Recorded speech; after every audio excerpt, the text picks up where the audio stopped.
Hello everyone, welcome to learning twist. तो यह है क्लास 9th हिस्ट्री का chapter number 1, the French revolution. इसका जो है पार्ट थर्ड जो है चैनल पर जा चुका है। मतलब 3 पार्ट जो है इसके चैनल पर जा चुके हैं, उनके लिंक आपको मिल जाएंगे डिस्क्रिप्शन बॉक्स में। तो आज हम पार्ट 4 शुरू करेंगे। ठीक है, तो पार्ट 4 में हमने देखेंगे कि did woman have a revolution. क्या जो ये रिवॉल्यूशन हुआ था, ये फ्रांस की जो क्रांति हुई थी, ये फ्रांस में जो ये आंदोलन हुआ था, तो क्या इसमें वुमेन्स ने भी पार्टिसिपेट किया था? चलिए इसको देख लेते हैं। Okay, from the very beginning, women were active participants in the events which brought about so many important changes in French society. तो लगभग शुरुआत से ही इसमें लिख रहा है कि लगभग शुरुआत से ही जो वुमेन्स थी, उन्होंने जो है इसमें फ्रेंच के रिवॉल्यूशन में पार्टिसिपेट किया था। तो इसके वजह से ना फ्रेंच सोसाइटी में बहुत सारे चेंजेस आए थे। They hoped that their involvement would pressure the revolutionary government to introduce measures to improve their lives. तो उनको लगता था, उनको ये विश्वास था कि अगर वो पार्टिसिपेट करेंगी तो इसकी वजह से जो है गवर्नमेंट जो है औरतों की जो लाइफ है उसमें सुधार डालेगी, मतलब उसमें सुधार आएगा। Most women of the third estates had to work for a living. तो अगर आपको याद है, पिछले पार्ट्स में हमने पढ़ा है कि 3 स्टेट्स होती थी। ठीक है, फर्स्ट सेकेंड क्लर्जी और नोबल्स की होती थी, और जो थर्ड स्टेट्स होती थी, थर्ड स्टेट्स में वुमेन्स जो थी उनको वोट डालने का अधिकार नहीं था, है ना। थर्ड स्टेट्स में जो लोग आते थे, जो बड़े बड़े बिजनेसमैन वगैरह होते थे, और गरीब लोग भी आते थे, जो लैंडलेस लेबरर्स होती थी, वो सब आते थे उसमें। तो इसमें जो बताया गया है कि most women of the third estates had to work for a living. तो थर्ड स्टेट्स की जो अधिकतर वुमेन्स थी, जो औरतें थी, वो अपने जीवन यापन के लिए जो है काम करती थी। They work as seamstresses और लैंड्रेसेस सोल्ड फ्लावर्स। वो क्या क्या करती थी, वो खेतों में भी काम करती थी, फ्लावर्स बेचती थी, fruits vegetables at the market, market में जाकर फल और सब्जियां भी बेचती थी, और were employed as domestic servants in the houses of prosperous people. और जो प्रॉस्पेरस पीपल्स होते थे, जो रिच सोसाइटी होती थी ना, अमीर लोग होते थे, उनके यहाँ जाकर वो जो है उनका जो उनके घर पर रहकर मेड का काम करती थी, उनके घर पर रहकर बहुत सारे काम वो संभालती थी। तो most women did not have access to education और जॉब ट्रेनिंग। क्या था, बहुत सारी औरतों के पास जो है एजुकेशन नहीं थी, शिक्षा नहीं थी, और ना ही उनके पास कोई जॉब ट्रेनिंग थी। ओनली डॉटर्स ऑफ नोबल्स और wealthier members of the third states could study at a convent after which their families arranged a marriage for them. तो केवल क्या था, जो नोबल्स होते थे, जो अमीर लोग होते थे, ठीक है, तो उनकी जो लड़कियां होती थी, उनकी जो पुत्रियां होती थी या उनकी लड़कियां होती थी, जो वेल्दियर मेंबर्स होते थे थर्ड स्टेट्स के, तो उनके बच्चे ही सिर्फ कॉन्वेंट स्कूल में पढ़ने जाते थे, उनकी लड़कियां ही कॉन्वेंट स्कूल में पढ़ने जाती थी, और उसके बाद में जब वो उनकी शिक्षा कंप्लीट हो जाती थी तो उसके बाद उनकी शादी कर दी जाती थी। Working women had also to care for their families. और जो वर्किंग वुमेन होती थी वो अपने परिवार की केयर भी करती थी। दैट इज कुक, जिसमें कि खाना बनाना हो गया, फेच वाटर, पानी लेकर आना, Q up for bread and look after the children. और जैसे रोटी के लिए वो लाइन में बेचारी खड़ी रहती थी, ब्रेड के लिए मतलब लाइन में खड़ी रहती थी, और फिर अपने बच्चों की देखभाल करना, इतने सारे काम वो संभालती थी। Their wages were lower than those of men. उनकी जो सैलरी होती थी, वेजेस मीन सैलरी जो होती थी उनकी, वो आदमी के मुकाबले बहुत कम होती थी। ठीक है, चलिए देख लेंगे। In order to discuss and voice their interest, women started their own political clubs. इन सब चीज़ों से निपटने के लिए, है ना, इन सब बातों को डिस्कस करने के लिए कि हम कैसे करें, क्या प्लानिंग करें, वो अपनी प्लानिंग को संभालने के लिए वुमेन्स ने, औरतों ने भी एक पॉलिटिकल क्लब्स की स्थापना की। उन्होंने अपने अपने पॉलिटिकल क्लब्स बनाए एंड न्यूज़पेपर्स बनाए। About 60 women's clubs came up in different French cities. लगभग जो है 60 वुमेन्स क्लब्स जो थे वो डिफरेंट डिफरेंट फ्रांस की सिटीज़ में जो है दिखाई दिए, मतलब बनाए गए। The Society of Revolutionary and Republican Women was the most famous of them.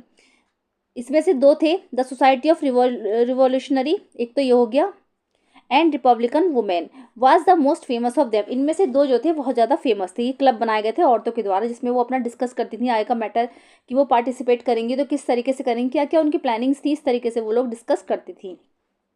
Okay, one of their okay one of their main demands was that women enjoy the same political rights as man. लेकिन जो उनकी main demand थी वो ये थी कि women's को भी सेम अधिकार मिले जो कि आदमियों को मिले हुए हैं। उनको सारे वो पॉलिटिकल राइट्स चाहिए थे जो कि आदमियों को मिले होते हैं। Women were disappointed that the constitution of 1791 reduce them to passive citizens. जो वुमेन्स थी, जो औरतें थीं, जब 1791 में ये कॉन्स्टिट्यूशन तैयार हुआ था, आप लोगों ने पार्ट अगर पढ़े होंगे पिछले, तो आपको पता होगा कि 1791 में जो कॉन्स्टिट्यूशन बना था, उससे औरतें जो है बहुत ज़्यादा निराश थीं। उसमें क्या था, एक तो औरतों को वोट देने का अधिकार नहीं था। उसमें अगर आपको याद है कि एक्टिव सिटीजन और पैसिव सिटीजन होता था, तो एक्टिव सिटीजन में क्या है कि एक्टिव सीजन में वो लोग थे जिनको वोट देने का अधिकार था, और पैसिव सीजन में वो थे जिनको वोट देने का अधिकार नहीं था। तो पैसिव सीजन के अंतर्गत औरतें आती थी, है ना। उसमें क्या क्या आते थे, औरतें, बच्चे और जो 25 साल से नीचे के लोग हैं उनको वोट देने का अधिकार नहीं था। तो ऐसा ही औरतें इस बात से जो है बहुत ज़्यादा निराश थी, क्योंकि वो पैसिव सिटीजन के अंतर्गत आती थी। तो they demanded the right to vote, उनकी डिमांड ये थी कि उनको वोट डालने का अधिकार मिले, to be elected to the assembly and the whole political office, वो असेंबली को इलेक्ट कर पाएँ या और पॉलिटिकल ऑफिस जो है चला पाएँ। Only then they felt would their interest be represented in the new government, और इसी वजह से उनका जो इंटरेस्ट था, ओनली देन दे फेल्ट, उन्होंने महसूस किया, would their interest be represented in the new government, इसी वजह से वो एक न्यू गवर्नमेंट से उनका यही था, उनकी डिमांड यही थी कि वो बस यही चाहती थी कि उनको वोट डालने का अधिकार दिया जाए। In the early years, the revolutionary government did introduce laws that helped improve the lives of women. फिर क्या हुआ, जो कुछ सालों में रिवॉल्यूशनरी गवर्नमेंट ने जो है कुछ लॉस बनाए, कुछ रूल्स बने, जिससे औरतों की दशा में काफ़ी सुधार आया। Together with the creation of state school, इसकी वजह से क्या हुआ था, स्कूलों की स्थापना हुई। Schooling was made compulsory for all girls, और सभी लड़कियों के लिए शिक्षा को कंपलसरी कर दिया गया। Their fathers could no longer force them to into the marriage against their will, उनके पिता भी जो है उनके ऊपर शादी का दबाव नहीं डाल सकते थे उनकी इच्छा के विरुद्ध। मतलब पहले उनकी शिक्षा होगी, उसके बाद ही उनकी शादी की जाएगी। ओके, चलिए आगे देखते हैं। उनकी इच्छा के विरुद्ध उनकी शादी नहीं की जाएगी, ठीक है। तो marriage was made into a contract entered into freely and registered under civil law. Marriage जो थी, जो शादी जो थी, वो एक जो है कॉन्ट्रैक्ट बना दी गई। हाँ यही है, marriage was made into a contract entered into the freely and registered under civil law. Civil law के अंतर्गत अगर मैरिज की जा रही है, तो सिविल लॉ के अंतर्गत इसको एक रूल बना दिया गया, इसको एक लॉ पारित कर दिया गया कि इसको हमें दर्ज कराना होगा कि जो मैरिज है वो रजिस्टर्ड है या नहीं है, ठीक है। डाइवोर्स वॉज मेड लीगल, और डाइवोर्स जो थी उसको लीगल कर दिया गया। ओके, तो डाइवोर्स को जो है लीगल बना दिया गया, and could be applied for by both women and man. ये जो है आदमी और औरतों दोनों के लिए ये था कि जिसको चाहिए वो डाइवोर्स के लिए अप्लाई कर सकता था। Women could now train for jobs, अब वुमेन्स को जो है जॉब की ट्रेनिंग दी जाने लगी। कुड बिकम आर्टिस्ट और रन स्मॉल बिजनेस, इससे क्या हुआ, जब वो जॉब की ट्रेनिंग लेने लगी तो इससे क्या हुआ, वो अपना कुछ खुद का काम भी कुछ कर सकती थी, आर्टिस्ट वगैरह जैसे उनको बनना है तो बन सकती थी, और छोटे छोटे से बिजनेस भी चलाने लगी। तो इस तरह सुधार उनकी दशा में आया। Women's struggle for equal political rights, अब वुमेन का जो स्ट्रगल था इक्वल पॉलिटिकल राइट्स की, उनको समानता का अधिकार दिया जाए, हाउएवर कंटिन्यूड, ये उनका लेकिन जारी ही रहा। During the region of terror, जब रेन ऑफ टेरर आया था, तो उसी टाइम पर the new government issued laws ordering closure of women's clubs and क्या है, बैनिंग देयर पॉलिटिकल एक्टिविटीज़। हाँ, तो जब ये रेन ऑफ द टेरर आया था, तो वहाँ की गवर्नमेंट से लॉस पारित किए थे कि जितने भी वुमेन्स के क्लब्स हैं इन सबको बंद किया जाए, और जितनी भी पॉलिटिकल एक्टिविटीज़ हो रही हैं उन सबको बैन किया जाए। Many prominent womens were arrested and a number of them executed, तो उसमें से बहुत सारी को जो है गिरफ्तार भी किया गया और बहुत सारी को जान से मार भी दिया गया। तो women's movements for voting rights and equal wages continue through the next 200 years in many countries of the world.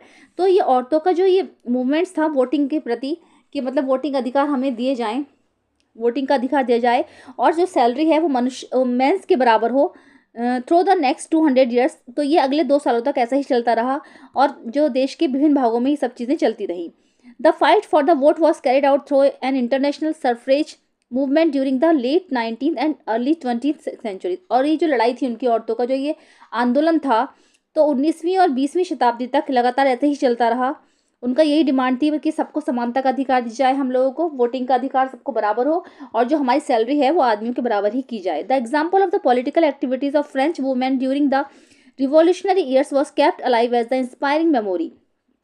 ऐसा ही एक उदाहरण सामने आया, जो एक फ्रेंच वुमेन थी, उन्होंने पॉलिटिकल एक्टिविटीज़ के लिए बहुत सारा कार्य किया, जो एक यादगार के रूप में रह गया। It was finally 1946 that women in France won the right to the vote. उसके बाद क्या हुआ, फाइनली 1946 में जो है औरतों को, फ्रांस की औरतों को वोट डालने का अधिकार दिया गया। तो देखिएगा कि जो है 1791 से, अगर आपको पता हो तो ये कॉन्स्टिट्यूशन बना था, है ना। 1791 से कॉन्स्टिट्यूशन बना और औरतें इसमें पार्टिसिपेट करती रही। उनका ये आंदोलन जो था फ्रांस का, ये लगातार जारी रहा और फाइनली 1946 में जाकर उनको ये सफलता हासिल हुई। ठीक है, जो उनकी डिमांड्स थी उनको पूरा किया गया। तो 150 से 200 साल लग गए इस बात को करते करते कि वुमेन को वोट डालने का अधिकार दिया जाए। ठीक है, चलिए अब आगे देख लेते हैं। अब नेक्स्ट टॉपिक आता है the abolition of slavery. Slavery क्या होता है? गुलामी, जो दास प्रथा थी उसका देखते हैं क्या हुआ। ठीक है, the abolition of the slavery, ये कैसे खत्म हुई भी या नहीं हुई, देखते हैं इसको। चलिए इसको शुरू कर लेते हैं। तो one of the most revolutionary social reforms of the Jacobian regime was the abolition of slavery in the French colonies. तो सबसे ज़्यादा जो रिवोल्यूशनरी सोशल रिफॉर्म्स हुआ था जैकोबिन रिजाइम के सामने, जब जैकोबिन क्लब्स बने थे उस समय में, जब जैकोबिन्स की गवर्नमेंट थी, तब जो था फ्रेंच कॉलोनीज़ में स्लेवरी थी। फ्रेंच कॉलोनीज़, अगर मैं बताऊँ आपको तो ऐसा था कि हम लोग भी ना फ्रेंच की कॉलोनीज़ के अंतर्गत ही आते थे। हम लोगों को भी इंडिया भी जो थी वो ब्रिटेन की जो है स्लेवरी में आता था। मैं अगर आपको समझाऊं तो द कॉलोनीज इन द ये लिख रहा है Caribbean, Martinique, Guadeloupe and Saint Domingo, तो ये सब कॉलोनीज थी। तो इसका मतलब यह है कि मतलब कॉलोनीज का मतलब यह है कि फ्रांस के जो लोगों का था, फ्रांस का, यानी कि इन सब पर आधिपत्य था, ये सब उसी के अंतर्गत आते थे। इन सब ने मतलब फ्रांस की गुलामी को स्वीकार किया था। फ्रांस ने मतलब इन सबको गुलाम बना रखा था अपना, सॉरी।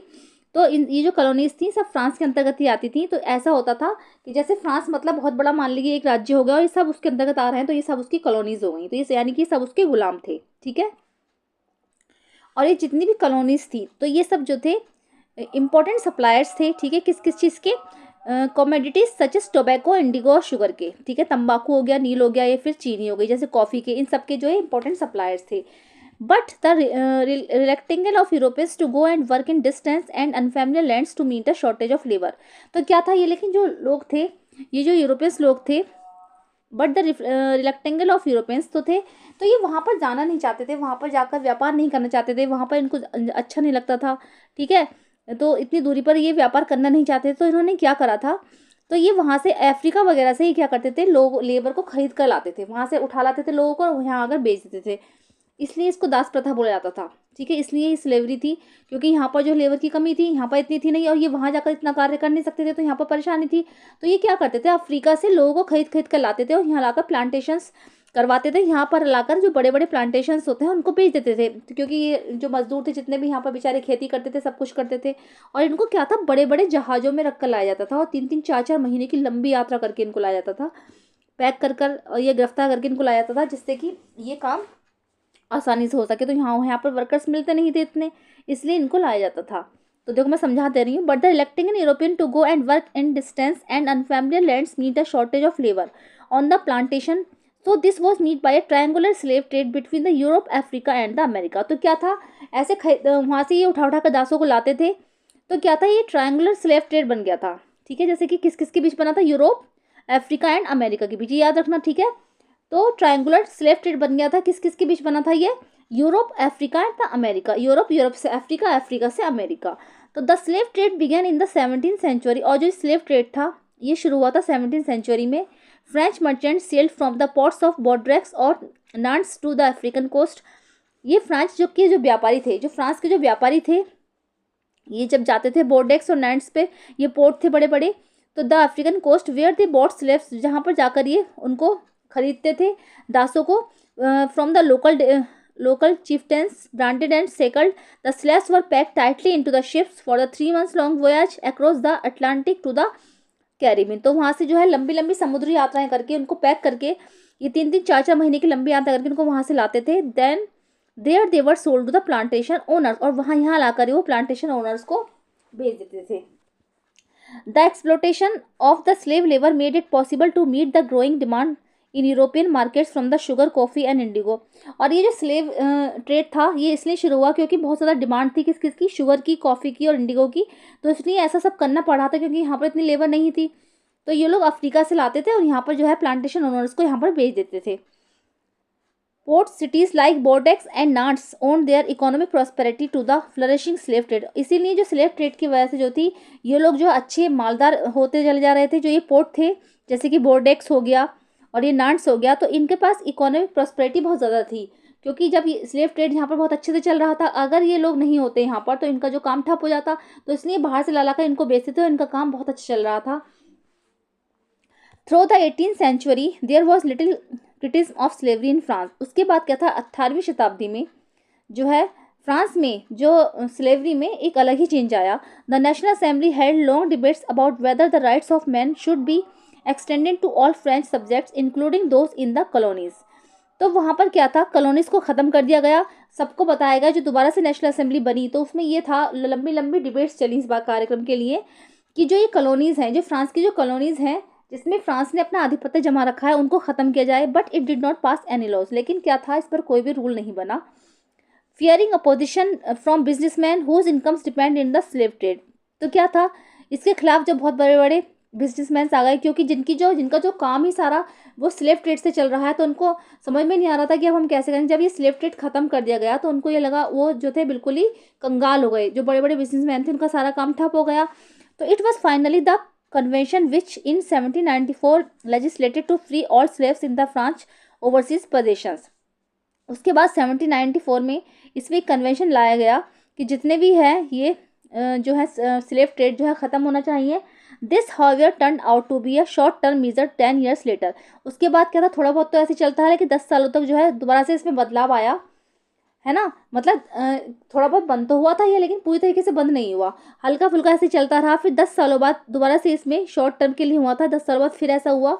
उसके बाद नेपोलियन इंट्रोड्यूस स्लेवरी। नेपोलियन ने दोबारा से इसको री इंट्रोड्यूस करवाया। नेपोलियन ने दोबारा से मतलब इसको शुरू किया, क्योंकि लोगों को वहाँ के लगता था कि जितने बिजनेसमैन वगैरह हैं उनका काम सारा ठप हो गया है, ये जो स्लेवरी का जो सिस्टम था ये सही है। नेपोलियन को ये लगा, तो नेपोलियन ने इसको दोबारा से री इंट्रोड्यूस करवाया।